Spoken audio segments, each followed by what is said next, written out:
Metropolis Healthcare is a stock in focus. The market has given a recent reaction to the numbers, though on the face of it, compared to Bloomberg estimates, they were largely in line. Maybe a small miss on the reported margins, but that also probably has to do with the expansion that the company is undergoing. Let's get in Ameera Shah to try and talk about how she thought the quarter went by and what could the quarters ahead hold in store. Ameera, great having you. Thanks for taking the time out.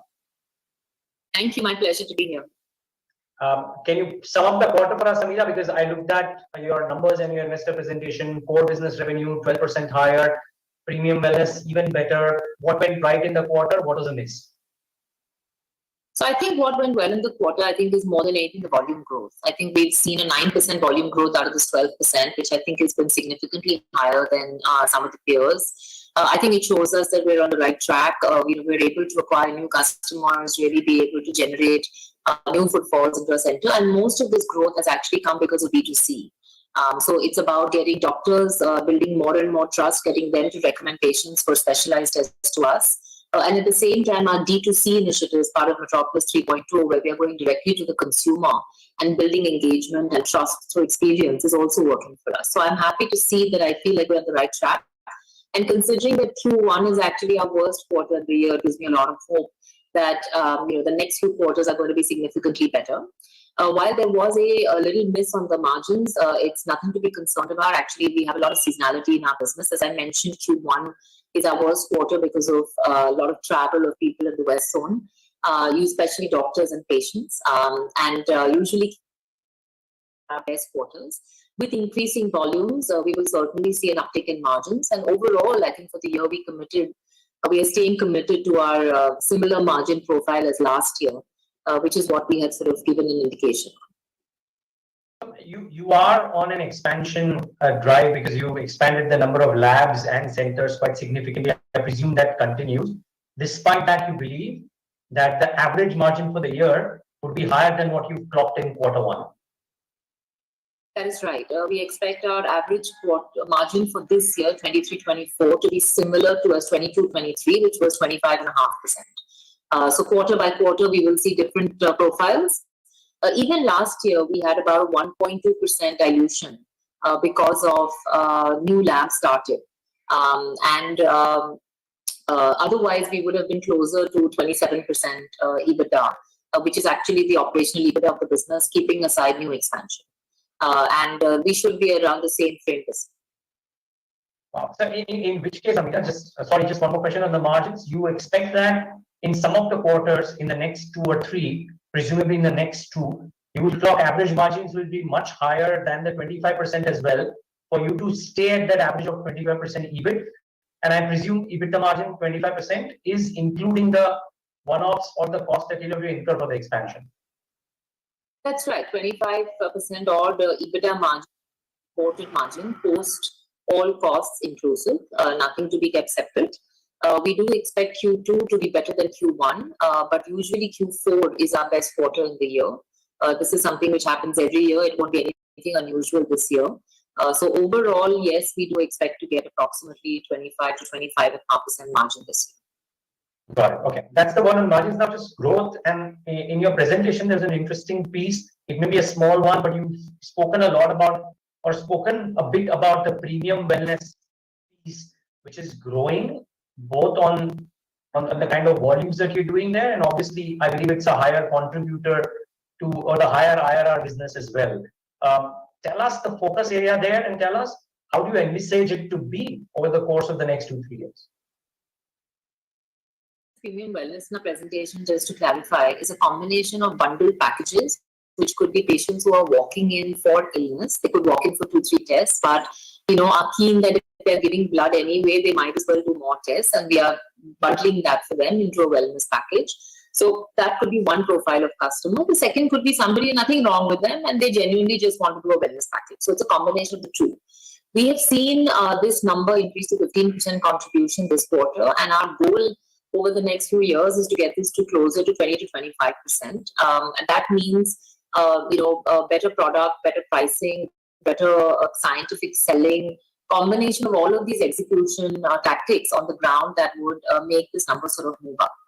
But the reason we call it premium wellness is because We're not doing deep discounting just to acquire consumers, but whatever we are doing, we're doing with good unit economics, which is adding good profit margin to the business.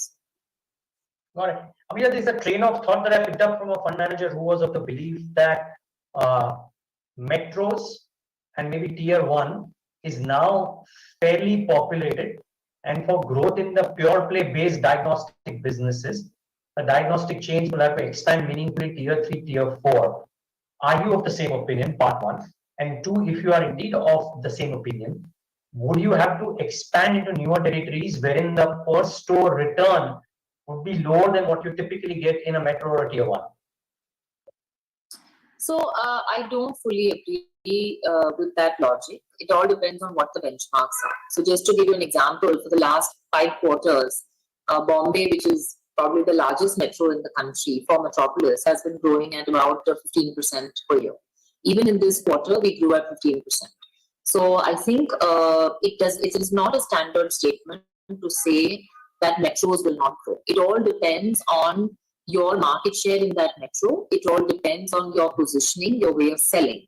So, for example, if you are a company which has sold directly to consumer in the past, and you have built your brand through ATL and marketing and all of those things, then you are probably more likely to be impacted by the competition and the competition intensity of people offering benefits in terms of prices and all of that, and your volume growth will not happen. But if you've grown like Metropolis, which has been primarily through the doctor route, which is through scientific selling, through expertise, and not just through consumer brand building, then your growth is still an opportunity for us in these cities. So actually, our focus markets have grown 11% in this quarter, out of which Bombay is 15 and Pune is also 14, 15, if I'm not mistaken, and some other cities are a little bit lesser, so an average of 11. But we continue to believe that this focus city growth is very doable, will continue to grow for us. Tier 3, tier 4 markets are being done by people who are already have expanded into tier 2, tier 3. So for us in Metropolis, we still feel there is a humongous opportunity in tier 2, tier 3. So our next steps are actually more in those markets in terms of setting up labs, collection centers, and all of that. And only when we are done with that entire phase, we'll then move to sort of tier 4. But the unit economics for tier 2 and tier 3 are actually pretty good.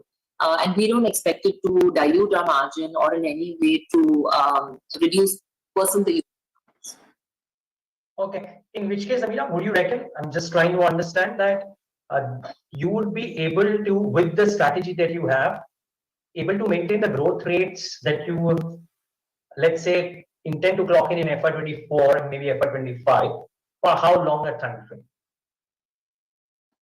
Look, I don't think anybody can have visibility for 10 years in any industry, but I can certainly say, for this next 3 years, including this year, we have a very positive feeling around where we are headed in terms of volume growth, as well as very focused plans on, in keeping on improving the product mix and ensuring it's all quality business and coming from the right channels, which will give good unit economics. So I think we feel very confident and positive, and I think the rest of this year will hopefully show that we are very much executing our vision and plan that we've shared with the shareholders.